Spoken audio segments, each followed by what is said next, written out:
Hi, thanks for tuning in. It's Andy with you here on Sunday, June the 6th, with the Euro 2020 outright preview. Now, before we get into this, just to say I will be back on Thursday when I will be looking at the group stages and any possible value in the group stages.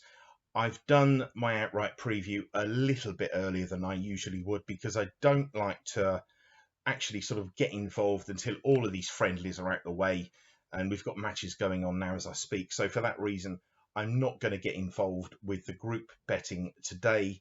I still think there'll be plenty of value about on Thursday. There is at the moment, but I don't want to say to people, oh, this team's value, that team's value, and then they go and lose a player tonight in one of the friendlies. So we're going to leave that till Thursday. Tonight, we're going to do the outright preview. And let's get straight into it then. Firstly, we're going to look at the managers. Now, people say to me, why do I bother with managers? Quite simply, I never ever place a bet on football, and I never have done without looking at the importance of a manager. It's always overlooked. I can tell you now that every single football tipster at the Racing Post, Racing and Football Outlook, because I used to work for them, wherever you want, none of them take into account the importance of a manager. And that is why when you add up the figures from the Racing Post tipsters at the end of the year, I promise you, every single one of those will make a loss. The importance of a manager is the most overlooked thing when it comes to betting on football. It isn't. Look at Thomas Tuchel this season. Chelsea, look where they were. Tuchel's come in. They're now European champions.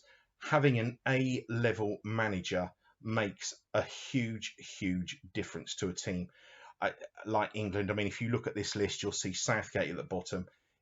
If Thomas Tuchel was in charge of England, well, I mean, I would fancy them strongly. Well, possibly strongly. I don't, not just because of the manager, but the point I'm making is that having an elite manager, particularly international level, is vital. And if we go through them quick, you can see, excuse me, Deschamps, he's won trophies domestically with Monaco and Marseille, and obviously won the World Cup with France last time out. Portugal, Fernando Santos, again, he's a manager who's won trophies domestically with Porto and Athens, and Porto won Euro 2016. Germany, Joachim Löw, another manager who's won trophies domestically, Stuttgart, Innsbruck, Austria, Vienna, and of course, Germany won the World Cup in 2014. Now, for me, this next manager, I've got him rated on my figures. He's the highest rated manager, Roberto Mancini. He's won countless trophies, hasn't he? Manchester City, Galatasaray, Inter Milan, Lazio, Fiorentina. Roberto Mancini is the top rated manager on my figures at Euro 2020. Now, I'm not saying Italy are going to win, but Roberto Mancini has got the best pedigree of any of these managers.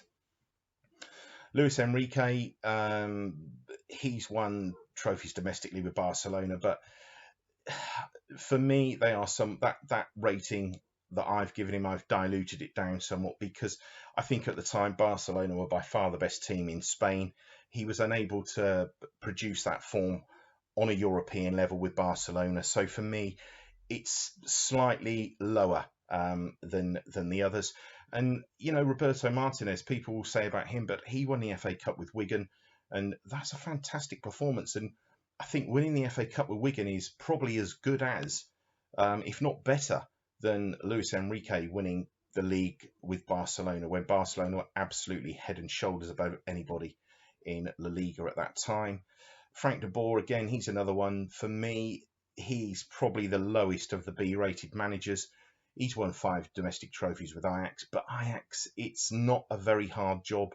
I think, you know, he came over here with Crystal Palace. He was sacked early on, and you know, I think that it's okay winning trophies in that Dutch league. It's not the hardest job, and for me, he is right down there of the B-level managers. And sadly, of the main protagonists at Euro 2020, are Gareth Southgate. He's down there at the bottom. He has won nothing, and yes, you'll say to me he's won the under 21s tournament or whatever it was, but so's Adi Boothroyd. And if we had Adi Boothroyd on this list, then, you know, what would we be saying about England's chances there? So that is one of the most underrated things and the best piece of advice I can ever give you when betting on football, particularly at a top level. The importance of the manager is a massive, massive thing, and it is always, always overlooked.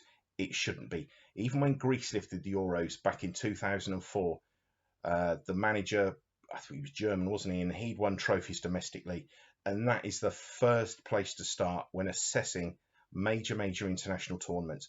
Look at the manager, see what he's won, and make sure he's won something with clubs which it isn't a given, like what I said about Luis Enrique and Frank de Boer. Right, let's have a look at the ratings then. So these are the ratings. This is with the managers, the players, the previous performances at recent major tournaments, performances in qualifiers, etc. So France are way out in front on my figures. We've got them almost 200 points ahead of Portugal, and obviously, they are the favourites. Whether they're a value price or not, we'll come to that in a minute. But France, for me, are the most likeliest winners of this tournament, followed by Portugal, Germany, Belgium and Italy, England, Spain, Holland and Denmark. Just say quickly, I've never had a team rated as low as this that has gone on to win a major tournament. So the winner, I would expect, well, I'd be pretty certain to become from France, Portugal, Germany, Belgium, Italy, England and Spain, purely on my figures. Holland and Denmark are quite simply too low down the ratings to win this tournament. Let's go have a look then and see how we are with the chances, and we'll turn those into prices and to see where the value is. And as you can see, France, 677, that's an 18.90% chance of winning this tournament. That's 9-2 in odds terms. We're getting them at 5-1. There is value in France. They're almost 200 points clear. They must be backed. And I think the one simple reason why we're getting so much value about France is because of England. England on some lists are 5-1 along with France. It is absolutely laughable.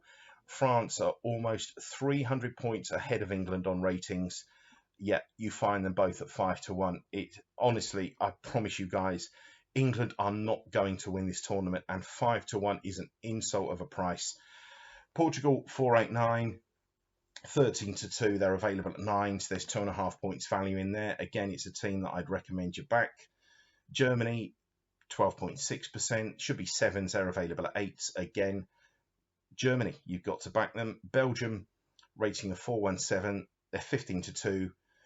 They're available at 13-2. There's no price in Belgium. There's no value in that Belgian price at all.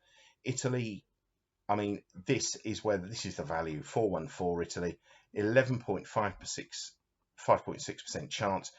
15-2 they should be. They're available at 11-1. That is an absolute massive price for Italy. I'm not saying they're going to win it, but it is a value price, 11-1. Then we come to England, 382, 10.66%, 17-2 they should be. They're 5-1. It's the worst bet there is at the Euros. As ever, England go into tournaments overrated by the media, by the press, by the general public, and 5-1, there is absolutely no value. I couldn't back England. For me to back England, I'd be wanting 9-1. Sorry, 9-1. We're not getting 9-1. We're getting 5-1. It's a joke of a price. Spain, I've got them in at 9s. Bookmakers have got them in at 9s. That sort of reflects their chances. Holland, as I've already spoke about, I don't see them on ratings. They can't win.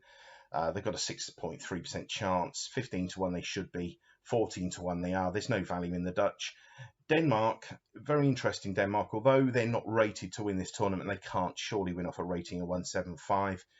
They've got a 4.88% chance of winning, which is 20-1. You can get them at 33s. It's a value bet. And I think Denmark, if we look at them, I think they'll get through the group. There's every chance they can get to at least the quarterfinals. And at 33-1, we should be able to trade off for a profit there if that's your thing. But Denmark are a value bet. And like I say, I don't see them as winners, but they are being overlooked by the bookmakers. So I'll just quickly run through my own thoughts and how I've rated the teams. And France, there is absolutely no holes in the French. The defence, the midfield, the attack is as solid as it gets. Well, he's a pragmatic manager, Deschamps. So I think that they're capable of grinding out 1-0 wins. They're capable of putting 3 or 4 past teams. So France are the complete package. And as I say, the rating does reflect that. Portugal in at 489, second on my figures. And people think about Portugal, they think about sexy football, they think about lots of goals. Yes, they've got Ronaldo. He never delivers for Portugal at major tournaments in the latter stages, as time has proven. And most of Portugal's success has been built on a solid defence. I think if you look at the history, 1-0, 0-0, winning on penalties, golden goals. Portugal don't bury teams at tournaments. They sometimes do in group stages, but when they come up against the big teams, it's a 0-0 or a 1-0, and they get the job done through defensive hard work and stifling the opposition, not through playing free football. Germany, it's an odd one with the Germans because I don't like to see teams on a sort of downward trajectory, if you like, coming into major tournaments. But history tells us Germany had a bad tournament at the last World Cup, and you do expect some sort of response from them. And I do feel we're going to get a response from Germany in this tournament. I think defensively they're pretty good. The midfield, I think Goretzka, Kimmich is certainly very good. And this pace up front with Werner and Sané and co. Well, I don't rate Werner as a top-level striker, but he's got pace to frighten defences. And I certainly think that the Germans are capable. They're capable of winning this tournament. Make no doubt about that. There could be a big bounce-back factor from Germany. I think their chances are being underplayed by the media, but not by me. Belgium, as I say, there's no value in the Belgian price. I think Belgium may just have missed the boat. Again, it's another team I've got on a sort of slightly downward trajectory. I don't take any notice of official ratings from FIFA or whoever it is that rates these teams. I think they've got Belgium as the best side in the world. We know they're not. There's the France are superb, far superior to Belgium. And I think that'll be reflected over the course of this tournament. But they've got a chance. There's no doubt about that. But I think Vertonghen and Alderweireld, they're a lot older. They're a lot slower. And he does tend to approach big games with a handbrake on Martinez. And I just can't see Belgium getting away with it. If they play on the front foot, yes, they've got a chance. But I think defensively, they're not going to be able to keep the big teams out. And for me, I don't see Belgium as potential winners. Italy, I see Italy as potential winners. I think at the back, they're absolutely rock solid. 1 goal in, I think it's the last 18 months they've conceded or something. It's absolutely ridiculous. They will be probably one of the toughest teams to beat at this tournament. And I think for a team to beat Italy over 90 minutes, it's going to take some doing. I really see that. I don't see Italy taking teams apart. I don't think they're good enough in the final third. But defensively, they're very, very strong. They're going to be tough to beat. And as I say, I think they've got a big chance. And the ratings and the price is massive. That brings me on to England. As I've said already, Southgate, for me, is the worst manager of the top-rated, the main protagonists at this tournament. But that's not the only problem. The goalkeeper, Jordan Pickford, you might feel like I'm digging England out, but Pickford is not even in the top 7 goalkeepers at this tournament. Okay, that is my rating on him internationally and domestically. He's not even England's best goalkeeper, but I'm pretty certain he's going to get the gig ahead of the others. So, I mean, even if the others were starting in goal for England, it would probably boost England's rating up only by a few points. But for me, as I say, Pickford is nowhere near any of the other goalkeepers at this tournament from the fancied teams. Defensively for England, there's massive problems. I think for Maguire to be England's main defender, I think is laughable. On my figures, he's not even England's best defender. I think James Tarkowski of Burnley, Ben White of Brighton are superior to Harry Kane on my figures. I think if Tarkowski and White were at City and United, they'd be starting. But Maguire and Stones and Mings, Cody, they are way off top level defenders, guys. I promise you, they're not even in the same league as the French, Portuguese, German, Italian defenders. So, that alone, we're going to struggle at the back. Midfield for England, I think, is very good if he goes with Rice, Mount, and Foden.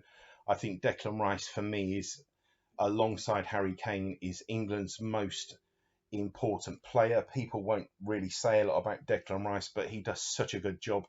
And when he was out the West Ham side, and when he came back into the West Ham side after his injury, you only have to look at the difference there. For me, alongside Kane, Rice is England's most important player because he can sit in front of that defence and help that substandard defence out.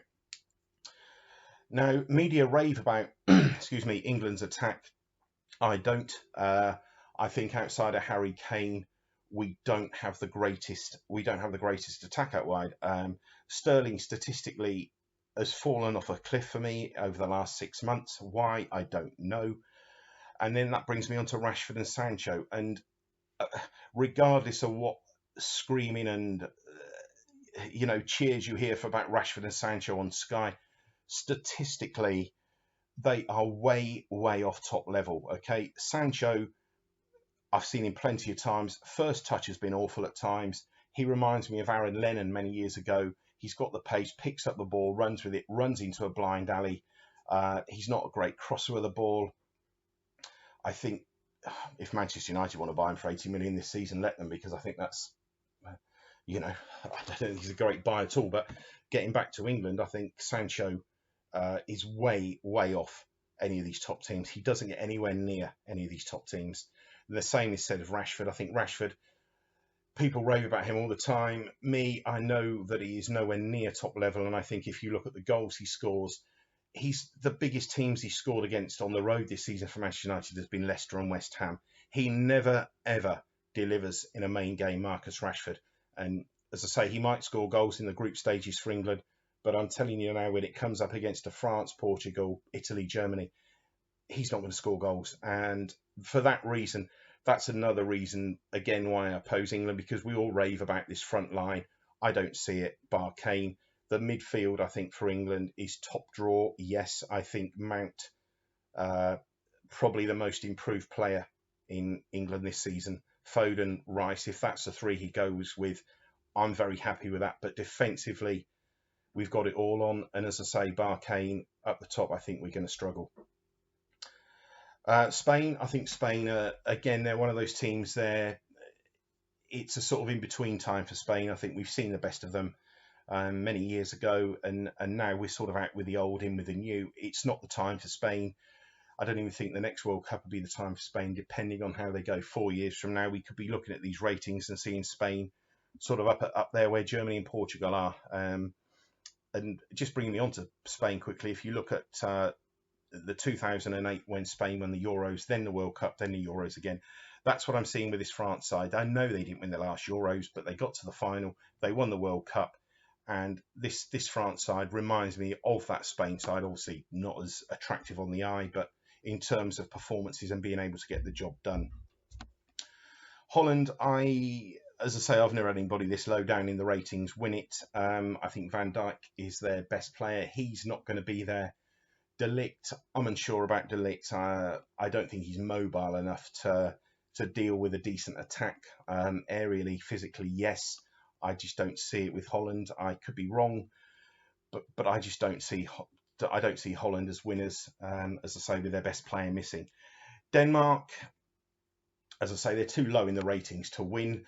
But I think, looking at them, I think Højbjerg's a good player. I think Christian Eriksen, I think, is world class.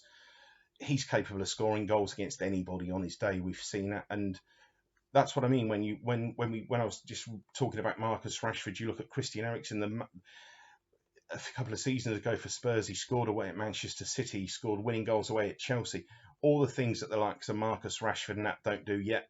We're obsessed. I'm not, but we, as a nation, and the idiots on Sky are obsessed with the likes of Marcus Rashford and Sancho. And take it from me, guys, they are way, way below top level. Okay, that is, I've got hundreds and hundreds of things to back up that what I'm saying there.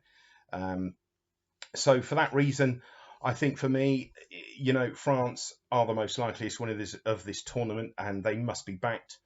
And I think we've got to back Portugal, and we've got to back Germany.